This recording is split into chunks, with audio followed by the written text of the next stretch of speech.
আর তোমার ধরো তার সাথে অন্যান্য তরি তরকারি, একটু বেশি বেশি পেঁয়াজ রসুন এইসব যখন এসে গেল, তখন আরো তোমার ফুড ভ্যালুটা কমছে, সাইড এফেক্টটা বাড়ছে। করতে করতে করতে করতে মাংসের দুটো ক্যাটেগরি, একটা হচ্ছে হোয়াইট মিট, একটা রেড মিট। যখন তুমি পাখির মাংস খাচ্ছ হোয়াইট মিট, আর যখন তুমি পশু খাচ্ছ তখন তুমি রেড মিট, এইগুলো এসে গেল।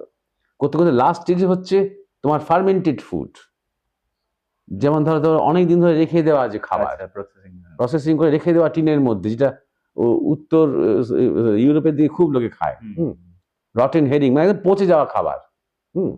ও ঠান্ডা দেশ তো, ওই পচন খাবার খুব সহ্য করতে পারে ওরা, তাদের ঠান্ডাটা ওরা রেজিস্ট করতে পারে। একটুখানি হয়তো ড্রিঙ্কসের সাথে খেলো।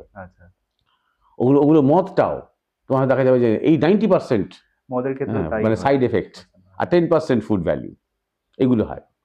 তার সাথে আবার এটাও সত্য প্যারালেলি, যে এতদিন যেগুলো ধরো তোমার বেশ ভালো ফুড ভ্যালু, ধরো তোমার চাল কিংবা সেদ্ধ তরকারি, সেটার কিন্তু এখন অনেক ফুড ভ্যালু কমে যাচ্ছে। আমরা এত বেশি পেস্টিসাইড ব্যবহার করছি, এত বেশি কেমিক্যালস ব্যবহার করছি সারের মধ্যে, আমরা এত ব্যবসায়িক মন নিয়ে আমরা চাষবাস করছি, বিক্রি করছি, রং দিচ্ছি সবজিতে, টমেটোতে, পটলে রং দিচ্ছি। এগুলো কিন্তু একদম শুধু ফুড ভ্যালু কমছে তা না, রীতিমতো আমরা ক্যান্সারটাকে নিয়ে আসছি বাড়িতে বাড়িতে, বুঝতে পারছো?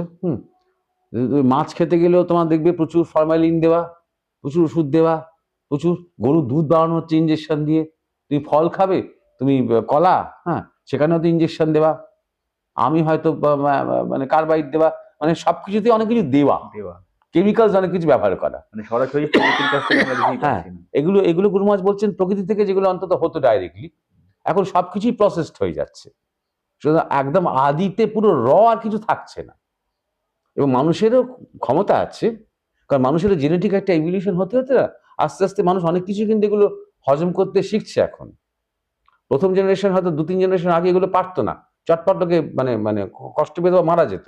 এখনকার ছেলেমেয়েরা অনেক রিস্ক করতে পারছে, ফাস্ট ফুড টাস্ট ফুড খেয়েও মোটামুটি দিব্যি থাকছে তারা।